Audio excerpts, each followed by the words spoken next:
కానీ మనం ఏం చేస్తామంటే ఒక పాస్ట్ని, ఒక బ్యాడ్ మెమొరీస్ని, వీటన్నిటిని మన బ్రెయిన్లో పెట్టేసుకుని మన జీవితం తక్కువైపోయింది, చిన్నపోయింది అనుకుంటుంటాం. అంతేకాదు ఎమోషన్స్ కూడా, ఆ బాధ కానీ, ఆ సఫరింగ్ కానీ, లేకపోతే ఆ కోపం కానీ, ఆ రివెంజ్ కానీ, ఆ ఎమోషన్స్ మనసులో పెట్టుకుని ప్రజెంట్ మూమెంట్ని చాలా మిస్ అవుతాం అనమాట. దీనికి సంబంధించి ఒక అద్భుతమైన టెక్నిక్ ఉంది. బ్రెయిన్లో మనకి పాస్ట్ ఏం జరిగినా లేదా మన మైండ్లో ఎటువంటి ఎమోషన్ ఉన్నా సరే ఇమ్మీడియట్గా మనం చేయాల్సిన పని చిన్నగా 1 మినిట్ మెడిటేషన్ చేసుకుని దాన్ని స్విచ్ ఆఫ్ చేసేసాలి. నేను ప్రజెంట్లో బతకాలి, ఈ క్షణమే నాది, భవిష్యత్తుతో సంబంధం లేదు, పాస్ట్తో సంబంధం లేదు. ఈ క్షణం నేను 100% చాలా జాగ్రత్తగా 100% జీవిస్తాను అనుకోవాలన్నమాట. చాలామంది ఆ తప్పు చేస్తూ ఉంటారు. ఈ క్షణంలో బతకుండా పాస్ట్లో బతుకుతుంటారు లేదా ఫ్యూచర్లో ఊహిస్తూ ఉంటారనమాట.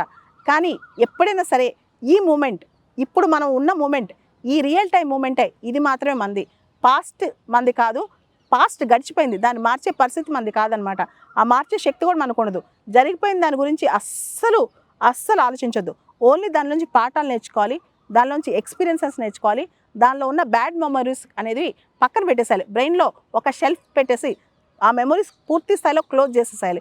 ఓన్లీ ఏదైతే గుణపాఠాలు నేర్చుకున్నామో అవే మన దగ్గర ఉండాలి. భవిష్యత్తు గురించి ఎక్కువగా విపరీతంగా దాని మీద దిగులు కూడా పడకూడదు. ఏదైతే ప్రజెంట్ మూమెంట్ ఉందో దాన్ని 100% యూజ్ చేసుకోవాలన్నమాట.